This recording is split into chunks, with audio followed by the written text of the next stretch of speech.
UPSC PT के जो आगामी यूपीएससी है उसी के जो मध्यकालीन पार्ट 2 के सेक्शन को आगे बढ़ाते हुए जो 26वां प्रश्न है वह यह है कि खास महल का संबोधन किस मुगल शासक की रानी के रूप में हुआ। मैं रिपीट करता हूँ कि 26वां जो प्रश्न है कि खास महल का संबोधन किस मुगल शासक की रानी के रूप में हुआ। तो पहला इसका ऑप्शन है बाबर, दूसरा अकबर, तीसरा जहांगीर, चौथा अकबर द्वितीय या अकबर सेकंड। तो इसका जो सही उत्तर है वो जहांगीर है। तो जहांगीर से संबंधित जो कि आप मुग़ल शासन व्यवस्था में आप अगर देखिएगा जो महारानी की भूमिका है, रानी की भूमिका है, तो उससे बहुत से पद से और नाम से सुशोभित किया जाता था। जैसे जो 1596 में साहिब जमाल जो जहांगीर की पत्नी थी, उसके बाद जो आप देखिएगा यहाँ की 1611 में जब जहांगीर ने नूरजहाँ से विवाह किया, कई जगह जो है अनारकली नाम आता है। उसके बाद जो शाहजहाँ की माँ थी वो जगत गोसाई थी, उनका नाम जोधा भी था, जोधपुर से थी। उसके बाद जो बिल्किस मख्फी हैं उन्हें जगत राठौर भी कहा गया। तो इस प्रकार जो है बहुत से मिलेंगे शब्द, जैसे माना बाई को शाही बेगम कहा गया। उसके बाद जो है जो खास महल है, जो कोका खास महल, उससे जो है सुशोभित किया गया उस नाम से। अब यहाँ मध्यकाल में जो शब्द होते हैं वो बहुत क्लोज होते हैं। आप जैसे आज के संदर्भ में आप समझिएगा कि जो खास महल है, तो जिसको भूमि संबंधित जो खास महल लीज होता है तो एक्चुअली खास महाल होता है। तो मध्यकाल के जो शब्द हैं, कोई भी शब्द है, उसके मूल रूप को समझने का जो है प्रयास करना चाहिए। तो खास महाल जो है वो भूमि से संबंधित है, जो अंग्रेज़ों की लीज भूमि है जो ज़मींदारी के बाद आई। और जो खास महल है वो एक जो है दर्जा है, जो संबोधन है, जो रानी का है। जैसे आप देखिएगा कि बहुत बार आज भी जो है जो कबाब के रूप में सीख कबाब यूज होता है, जो कि गलत है। एक्चुअली वो शीश कबाब है।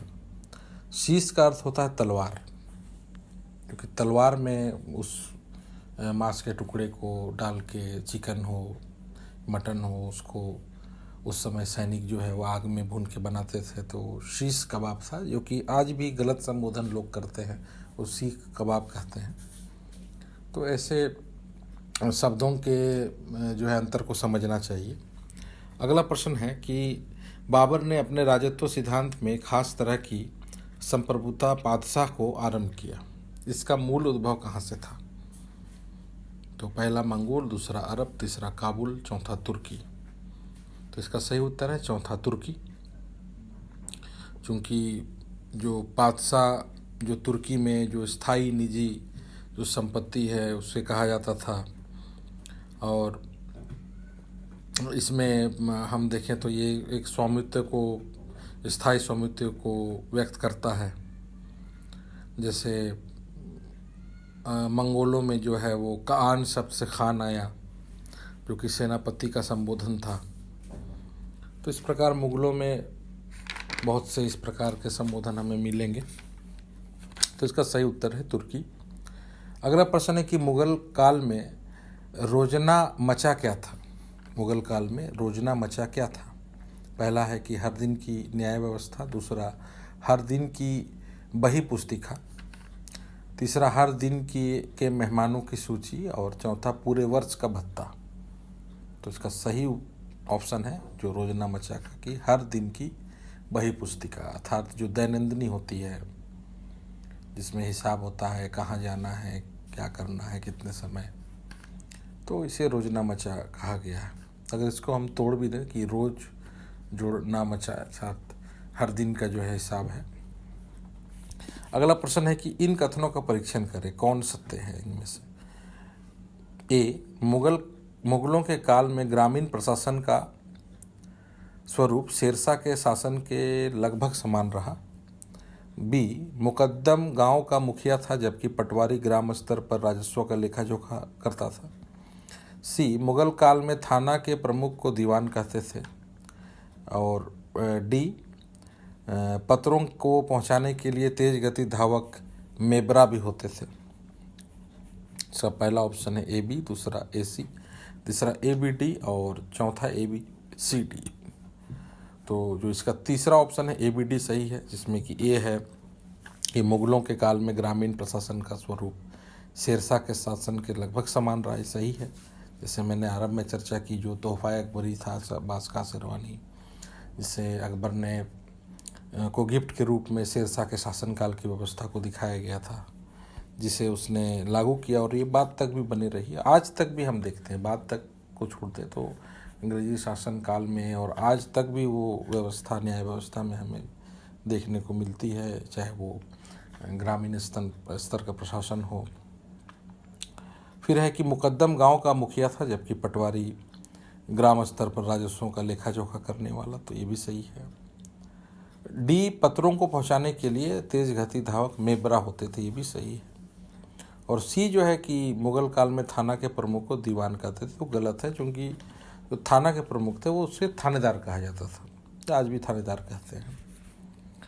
अगला प्रश्न है 30वां कि मुगल काल में बाराबर्दी क्या था। अब देखिएगा कि मैंने जो इसका चयन किया है इस प्रकार के प्रश्नों का, इसमें शाब्दिक अर्थ का और जो ऐसे बहुत से पद भी थे, बहुत से ऐसे शब्द थे जो समय यूज होते थे, तो उससे यूपीएससी प्रश्नों को बहुत अधिक पूछता है। तो उसे हमें जानने का थोड़ा सा प्रयास करना चाहिए कि मुगल काल में बाराबर्दी क्या था।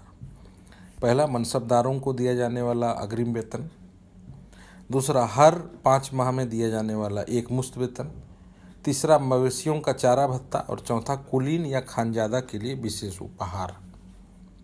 तो इसका जो पहला ऑप्शन है कि मनसबदारों को दिया जाने वाला अग्रिम वेतन, जो कि बाराबर्दी था, जो कि रखरखाव के लिए दिया जाता था। मनसबदारी जो व्यवस्था है उससे प्रश्नों की बारंबारता बहुत अधिक है, उसको अच्छी तरह करना चाहिए, क्योंकि ये मुख्य परीक्षा में भी महत्वपूर्ण है। अगला प्रश्न है कि अपने इतिहास में उसने एक स्वार्थी सौदागर की चर्चा की है, जो कि अकाल या कोई विपदा पर खुश होता था। वह जमाखोरी किए हुए माल का युग का एक युग का या वृत्तांत किस इतिहासकार का है। पहले मैं रिपीट करता हूँ कि अपने इतिहास में उसने एक स्वार्थी सौदागर की चर्चा की है, जो कि अकाल या कोई विपदा पर खुश होता था। वह जमाखोरी किए हुए माल का मुनाफा कमाता था, यानी कमाए। यह वृत्तांत किस इतिहासकार का है। पहला, मार्को पोलो। दूसरा, अल इदरिसी। तीसरा, क्षेमेंदर। चौथा, कलहन। तो जो तीसरा क्षेमेंदर है उसका कथन है ये। तो इसमें यह बताने का प्रयास करता है कि अकाल और विपदा में जो है वो जो बिजनेसमैन है वो फ़ायदा में रहते हैं। आज भी इसे हम देखें तो ऐसा होता है। अगला प्रश्न है कि निम्नलिखित में से कौन सी मध्यकालीन पुस्तक युद्ध कला की एक सर्वोत्तम कृति में से एक है। तो इसका जो पहला ऑप्शन है किताबुल हिंद। दूसरा, चचनामा। तीसरा, सियासतनामा। चौथा, अदाबुल हर्ब व शुजाअत। तो इसका जो चौथा ऑप्शन है अदाबुल हर्ब व शुजाअत, जिसे फ़ख्र मुदफ़्फ़िर ने 1228 में लिखा था, ये युद्ध कला की जो है सर्वश्रेष्ठ किताब मानी जाती है, जो कि बैटल से रिलेटेड है। तो मध्यकालीन में ऐसी बहुत सी कम किताबें हैं जो कि मूल रूप से बैटल टेक्निक पर हैं। अगला प्रश्न है कि कुतलुक ख्वाजा के नेतृत्व में मंगोल आक्रमण के समय दिल्ली में व्यापक सर्वनाश हुआ, जबकि अलाउद्दीन खिलजी वहाँ का सुल्तान था। वो कौन से कारण थे कि कुतलुक ख्वाजा को सफलता मिली। तो पहला ऑप्शन है अलाउद्दीन खिलजी दिल्ली छोड़कर भाग गया था। दूसरा, अलाउद्दीन खिलजी दक्षिण भारत के अभियान में व्यस्त था। तीसरा, अलाउद्दीन खिलजी चित्तौड़ के अभियान में व्यस्त था। और चौथा, उस समय दिल्ली में महामारी फैली थी, जिसके डर से अलाउद्दीन खिलजी कटेहर चला गया था। तो इसका जो तीसरा ऑप्शन है कि अलाउद्दीन खिलजी चित्तौड़ के अभियान में व्यस्त था, वो सही है। उसी समय कुतलुक ख्वाजा को सफलता मिली, क्योंकि अलाउद्दीन खिलजी भी एक सर्वश्रेष्ठ और सर्व शक्तिशाली जो है सुल्तान रहा, परंतु कुछ कारण के चलते जो है कुतलुक ख्वाजा ने सफलता प्राप्त की थी। अगला प्रश्न है कि चोल प्रशासन में ऑल नायकम कौन था?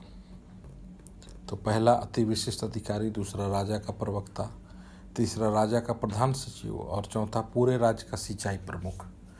तो जो इसका तीसरा ऑप्शन है कि राजा का प्रधान सचिव, तो चोल प्रशासन में उसे ऑल नायकम कहते थे। 35वां प्रश्न है कि चोल सेना के गठन के परिप्रेक्ष्य में कौन सा कथन असत्य है? तो पहला है कि ये बंगाल की खाड़ी चोलों की नौसेना के कारण ही चोलों की झील बन गई। बी, वट पैर कैकोलस राजा का व्यक्तिगत सुरक्षा दल था, पैदल दल था। सी, बिल्लीगढ़ धनुर्धारी दल को कहते थे। और डी, अश्वरोही दल को सैमुंदर कहते थे। तो इनमें से कौन असत्य है? तो पहला ABCD सभी असत्य है, दूसरा केवल सी, तीसरा केवल डी और चौथा BCD। तो जो इसका तीसरा ऑप्शन है डी, जो कि अश्वरोही दल को सैमुंदर कहते थे, वो गलत है। तो अश्वरोही दल को जो है कुदी रयगर कहा गया है, क्योंकि जो सैमुंदर है वो भाला प्रहार दल था और बिल्लीगढ़ तो धनुर्धारी था। अगला प्रश्न है कि मलिक काफूर के संदर्भ में कौन सा कथन असत्य है? ए, मलिक काफूर मूलतः शिया मुस्लिम था। बी, नुसरत खान ने मलिक काफूर को खरीदकर सुल्तान अलाउद्दीन को तोहफा दिया था। सी, 1307 में सुल्तान ने काफूर को मलिक नाइब बनाया। और डी, अलाउद्दीन की मृत्यु के बाद मलिक काफूर भाग गया। तो पहला ऑप्शन है केवल ए, दूसरा AB, तीसरा AD, चौथा ACD। तो जो इसका सही उत्तर है वो AD है। तो मलिक काफूर जो है मूलतः शिया था, क्योंकि वो गलत है, वो मूलतः वो हिंदू था। तो ये सही होगा। और जो डी है, अलाउद्दीन की मृत्यु के बाद मलिक काफूर भाग गया, नहीं, मलिक काफूर जो है अलाउद्दीन की मृत्यु के बाद जो है उसके दोनों नाबालिग की आंख निकलवा कर जो है उसकी माँ को बंदी बनाया था, जो अलाउद्दीन की पत्नी थी उसे, और खुद जो है वो शासन व्यवस्था में मजबूती से बैठना चाहता था। परंतु 35 दिन के बाद जो है, यानी अलाउद्दीन के मरने के 35 दिन के बाद उसकी मृत्यु हो गई। तो इस संदर्भ में A और D जो है वो गलत है। अगला प्रश्न है कि पोथी किसकी धर्म पुस्तक थी? पहला रैदासियों की, दूसरा सतनामियों की, तीसरा कबीरपंथियों की, चौथा दादूपंथियों की। तो दूसरा जो इसका ऑप्शन है सतनामियों की, तो सही उत्तर है। वीरभान जो पंजाब के एक बहुत बड़े सतनामी थे, इस संदर्भ में इसे हमें जानना चाहिए। अगला प्रश्न है कि फरिश्ता के अनुसार उसने करीब 2000 मुसलमानों को अपनी सेना में भर्ती किया एवं जागीरें प्रदान की। यह कथन किस शासक के संदर्भ में है? तो पहला इमादी नरसिंह, दूसरा देवराय प्रथम, तीसरा कृष्णदेवराय, चौथा इनमें से कोई नहीं। तो इसका जो सही उत्तर है वो इनमें से कोई नहीं है, क्योंकि देवराय द्वितीय ने मस्जिद जो है निर्माण में जो है वो बहुत महत्वपूर्ण भूमिका निभाई और मुसलमानों को अपनी सेना में भर्ती भी किया।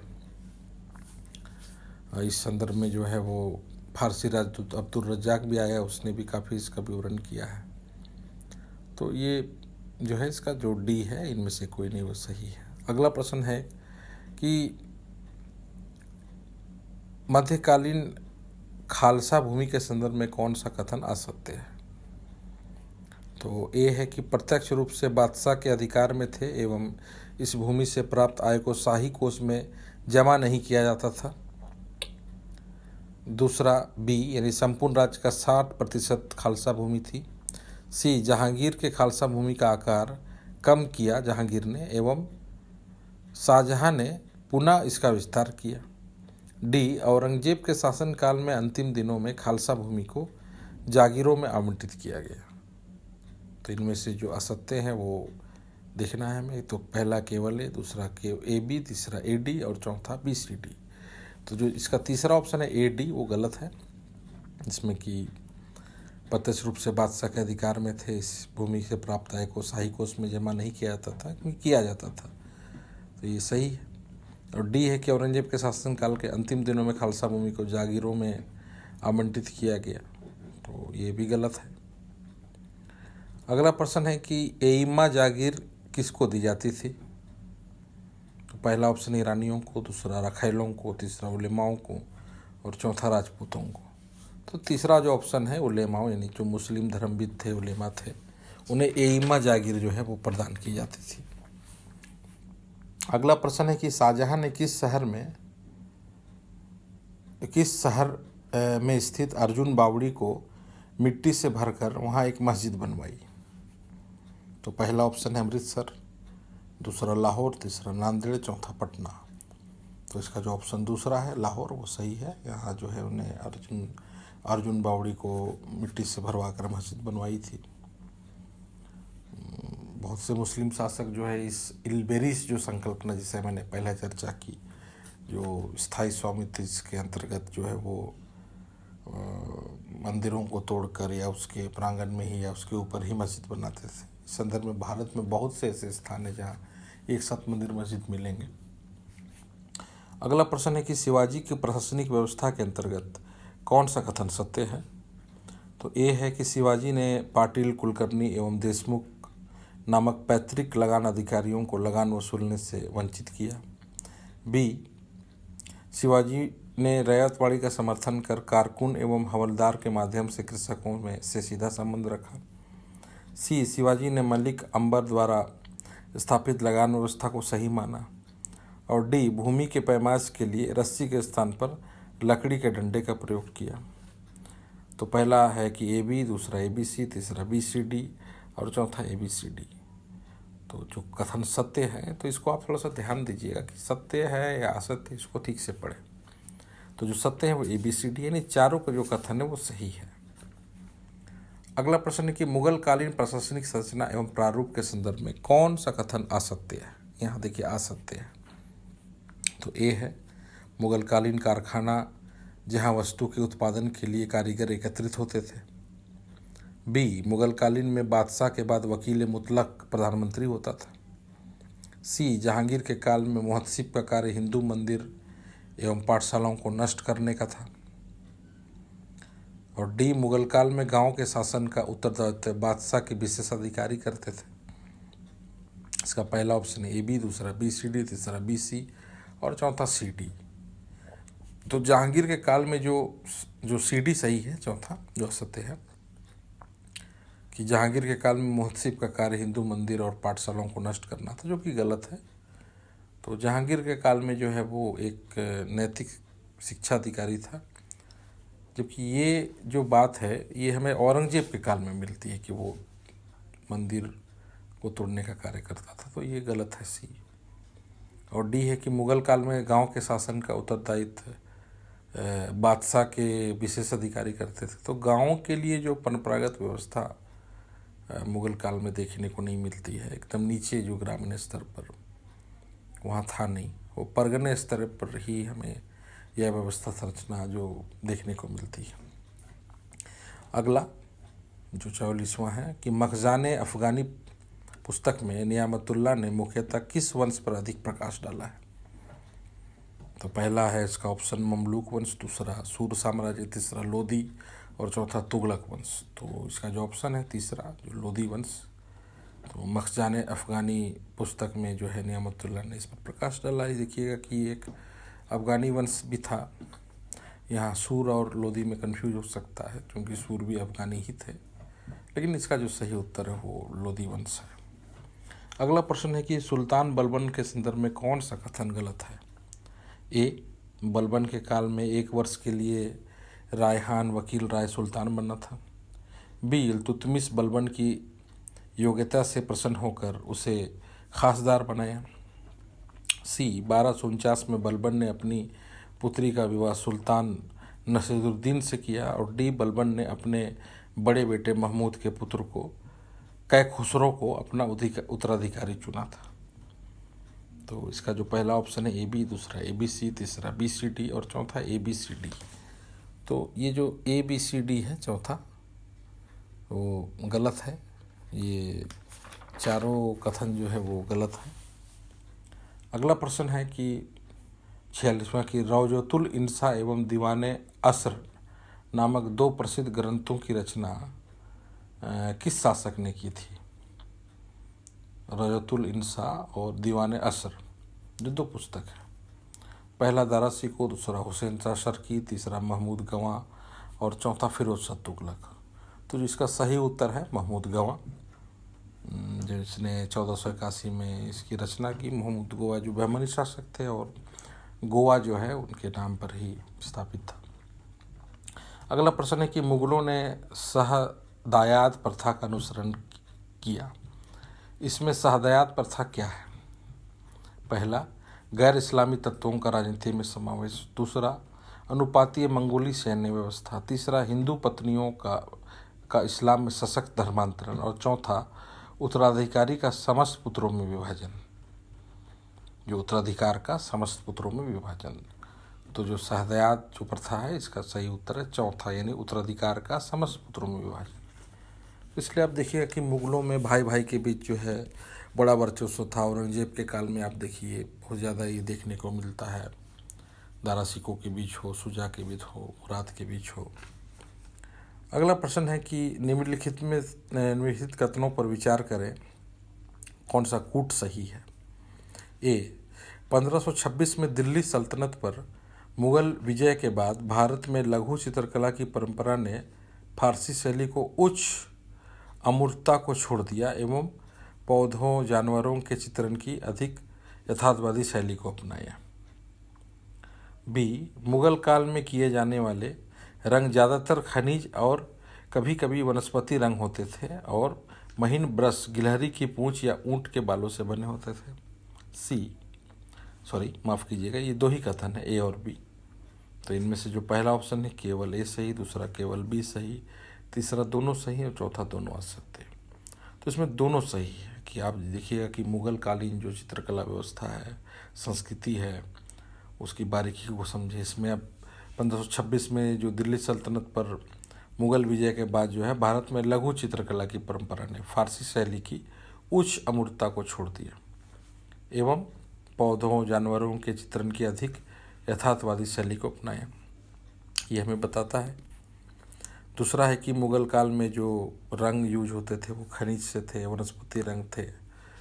इसलिए यही कारण है कि वो आज तक हमें बने हुए दिखते हैं। म्यूजियम में आप देखिएगा तो वो ओरिजिनल फॉर्म में ही दिखते हैं। और वो जो महीन ब्रश है वो गिलहरी की पूंछ हो या ऊँट के बालों से बने होते थे, दोनों सही। 49वां प्रश्न है कि अक्सीर आजम दारा शिकोह के किस प्रकार का साहित्य प्रारूप था? है जो अक्सीर आजम है दारा शिकोह के किस प्रकार का साहित्य प्रारूप है? पहला नाटक, दूसरा गज़ल, तीसरा नज़म और चौथा मसनवी। तो जो इसका सही उत्तर है वो नज़म है। तो जो नज़म एक कविता संग्रह है, इसे कविता भी कहते हैं। अगला प्रश्न है कि जो अंतिम है 50वां मध्यकाल का, कि यरप्पा, महादेव एवं गणपति किस वंश के शासक थे? यरप्पा, महादेव और गणपति किस वंश के शासक थे? पहला काकतीय, दूसरा होयसल, तीसरा यादव, चौथा चालुक्य। तो इसका सही उत्तर है काकतीय। तो 1190 में जो है यरप्पा जिसे बेत कहा गया, इस वंश का प्रथम शासक था। रानी रुद्रमा भी जो है काकतीय शासिका थी।